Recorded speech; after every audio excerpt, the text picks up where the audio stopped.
So here we are in Conquest of Paradise, and only the Hiva did any exploration, and they explored some territories over in this general area. Didn't find much, found an empty sea and a space they didn't reveal, but they did begin moving to colonize Lord Howe Island. Going over to the Tonga, they pretty much left their forces in a defensive position. They did nothing expansion-wise. They may have moved some guys around, defending Niue a little stronger, and possibly Karatami.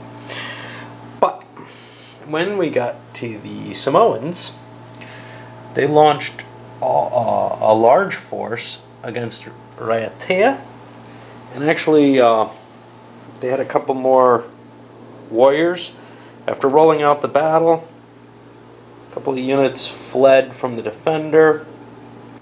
All of these fled from the attacker, and 2 were killed. The attacker collects up his forces and has to withdraw to his closest location, which is Norfolk Island. And the defender loses his indigenous garrison. They go back, and the rest of his forces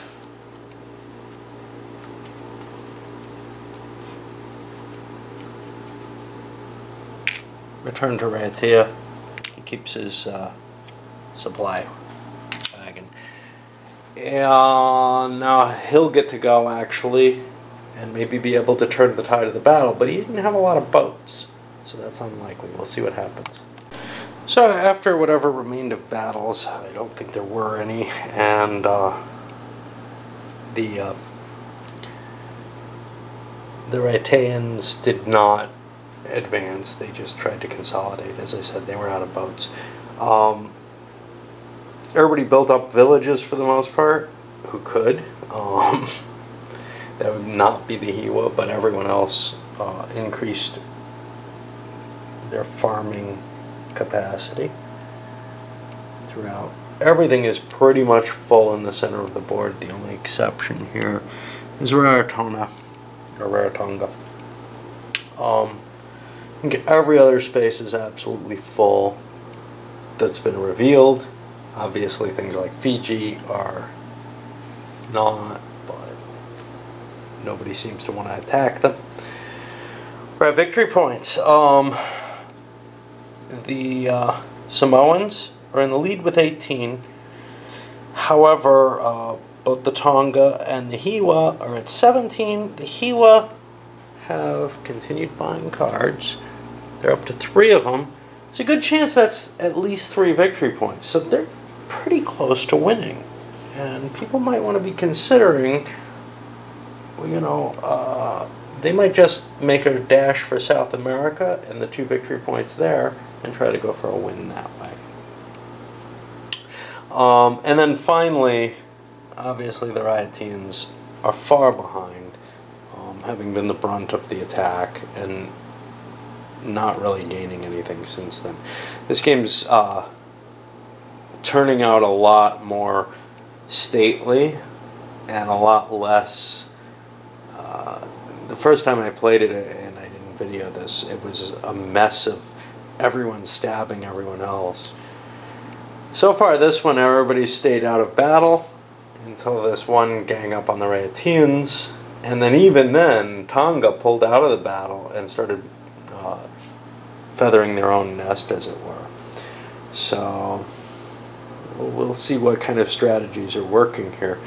But once the stab has been done, combat becomes difficult.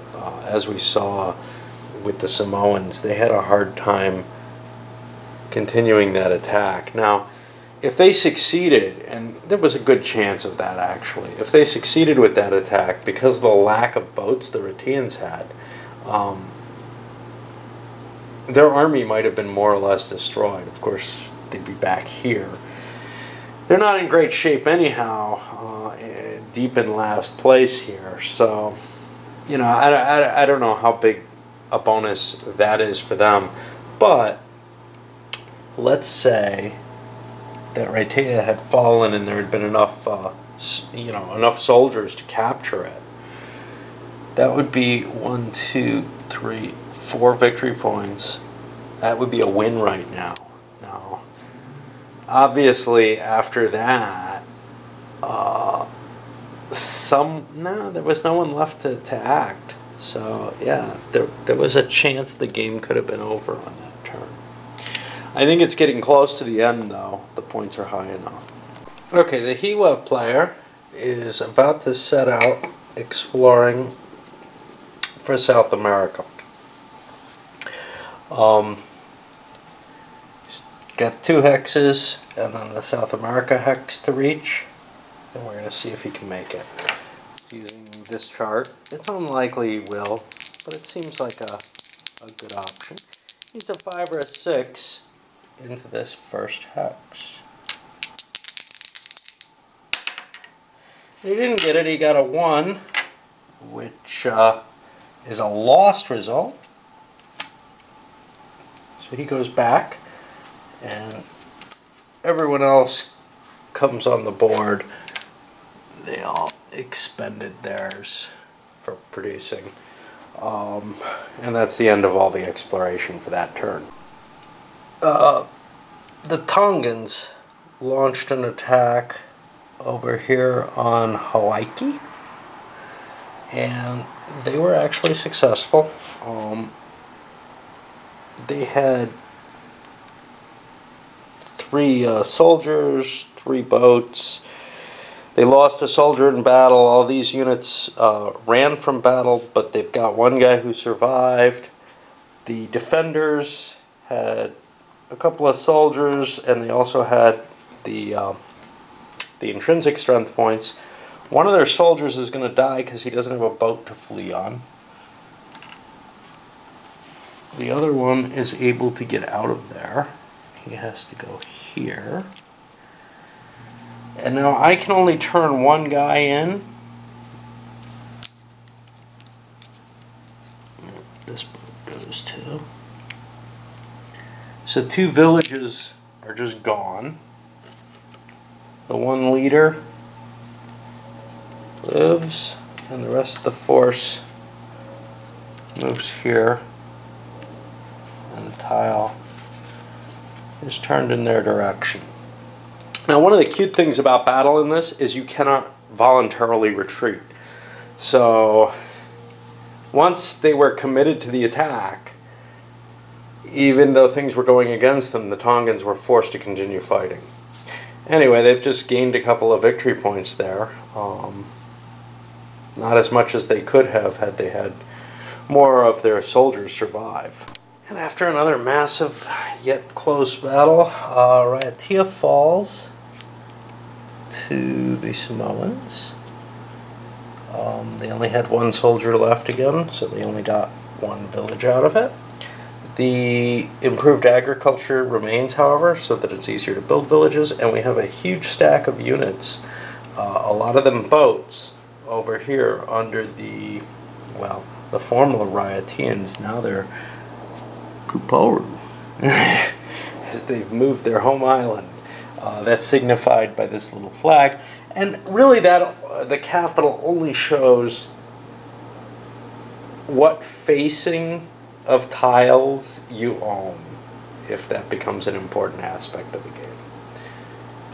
So after the build phase, the game is over, and the Hiwa managed to pull out their victory.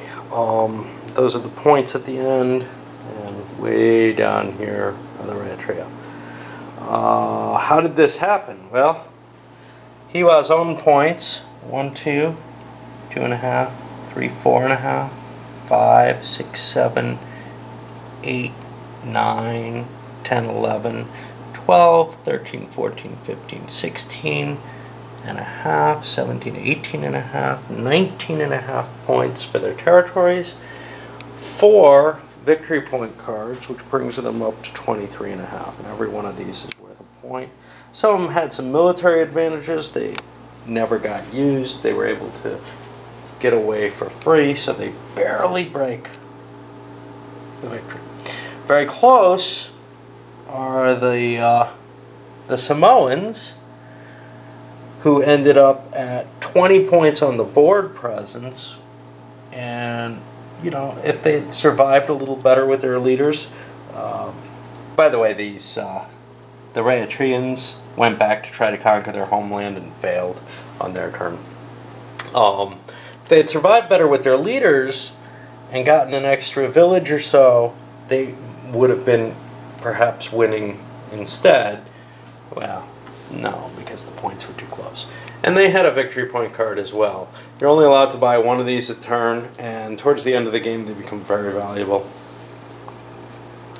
Finally, the Tongans, they weren't really in the running, it turned out. I mean, even with 2 more points out of here, they'd still be behind. They thought they were doing okay, but they weren't. The final tile was the other half of New Zealand. So that never got played on the board. And that's kind of a cool option, because if it had been played here, it would have created a nice little, I think it could be done here too, a nice little multi-hex island with a lot of productive capability. I haven't seen that work in either of the 2 games I played. There's not a lot I can say about this. I'm not going to do a full wrap and review on this one. I think it's a lot of fun for the game. Combat system's a little clunky. You roll dice again and again and again, and that's very tiresome. Luckily, there isn't a lot of combat in it until the very end. The thing that strikes me most about this game is that it feels a lot like some of the big space conquest games. And I have a few of them up here. Starfall, Alien Armada, Dark Stars. These are all ones I haven't played. But I'm thinking of things maybe not so much like Throne World, where there's a real difference in flavor, but something like Stellar Conquest, where you're exploring spaces, find out how valuable they are, exploiting them, and then not until really late in the game do you start having interaction with the other players and actually fighting them. Now, in Stellar, and perhaps in this, you might want to do an early preemptive strike and gain that bonus of like 2 homelands. I think it's less valuable in this, but I always kind of was leery of that in Stellar as well. It can really set you back if you don't succeed in taking someone out with it. It's kind of like the first strike in Titan, trying to kill somebody's Titan on the first move. Hey, if it works, it's great, but you're kind of taking a risk there. From those kind of great space empire building games, how is this really all that different? Well, mainly in the little special roles, not the cards so much because they could be anything, but I think the South American exploration is kind of neat. The positioning is a little different than you'd see in most of those games, because it's based on a semi-historical, archaeological record, whatever. So they're trying to stick to the historical situation, so it's not the same as somebody making up, oh, let's make a balanced game of space exploration. There's some very unbalanced factors, like this territory over here, very different from the empty space that's up here to be explored. Just, you know, the natural flow of the Polynesian culture is... there's an attempt to reflect that. I mean, this is not a big historical simulation. We don't even know enough about these societies to make such a thing. But given what we know, I think this is at about the right level. It's kind of like playing Civilization, except a much, much lighter game. Probably runs around 2 to 3 hours, I'd say. Hard to tell. You already have my words on the components, the rules. Overall, you know, I think this is a really enjoyable game for anybody kind of in that. I mean, if you're a strict Euro gamer, or you're a strict, I only like complex war games, or if you're strictly, I want little plastic pieces with my Ameritrash, you're not going to like this. But I think it fits in kind of a nice middle level where people from any of those camps can enjoy it, and you could actually get a group of players of many different types to play this game. It's not all that long, so it's not going to be horrible for the players who like shorter games. And it's also not, it doesn't feel like a half-hour Euro either. So it's kind of at a pleasant range, I think, for a lot of different people. I know that I would enjoy something like this as one of the lighter games in a session that I would play.